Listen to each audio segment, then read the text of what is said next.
F-15 পাইলটকে খুঁজতে গিয়ে মার্কিন স্পেশাল ফোর্স আর ইরানিদের মধ্যে তুমুল লড়াই শুরু হয়েছিল।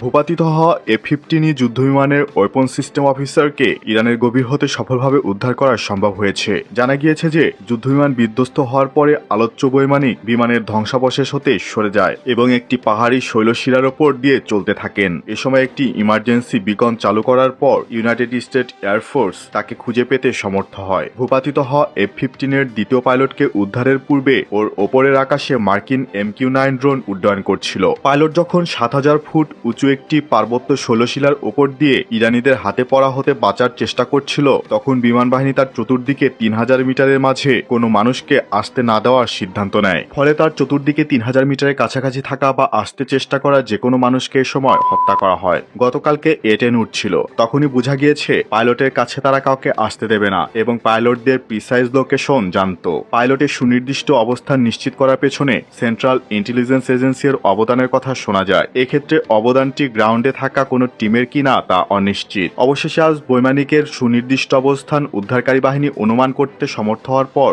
যখন আমেরিকার স্পেশাল ফোর্স সেখানে পৌঁছে, তখন ইরানি সামরিক বাহিনীর সাথে ওদের প্রচণ্ড সংঘর্ষ আরম্ভ হয়।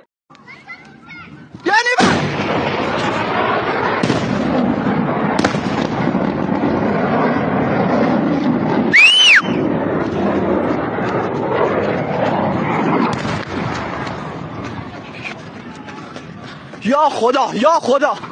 তবে সবকিছুর মাঝে ওরা পাইলটকে নিরাপদে বের করে আনতে পেরেছে। রেস্কিউ তৎপরতা চলাকালীন মার্কিন বিমান বাহিনী ইরানের অভ্যন্তরে ফরওয়ার্ড আর্মিং অ্যান্ড রিফুয়েলিং পয়েন্ট তৈরি করে সেখান হতে অপারেশন পরিচালনা করেছিল। সেখানে দুইটি C-130 কার্গো প্লেন ওখানকার মাটিতে আটকে পড়ে। ফলে ডেল্টা ফোর্সের একটি টিম এসে বিমান দুটিকে বিস্ফোরক দ্বারা ধ্বংস করে দিয়ে যায়। প্রায় 48 ঘন্টা পর দ্বিতীয় পাইলটকেও ইরানের ভেতর থেকে নিয়ে গেছে যুক্তরাষ্ট্র। পাইলট দুজনকে আটকাতে পারলে ইরানের জন্য এটি একটি টার্নিং পয়েন্ট হয়ে যেত।